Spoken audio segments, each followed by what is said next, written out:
ครับตอนนี้ก็อยู่อ่าเป็นอ่างสี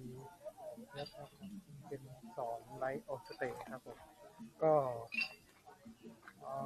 โดยรวมก็ถือว่าน้ำยังเยอะอยู่นะครับตอนนี้มีหลายๆท่านมา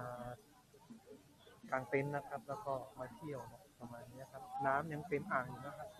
สำหรับคนที่มาเที่ยวนะครับแถวตะเกียบเนาะพอดีผมอ่าจะมาสอบด้วยเนาะก็เลยมาดูสถานที่นะครับว่ามีไหมเนาะก็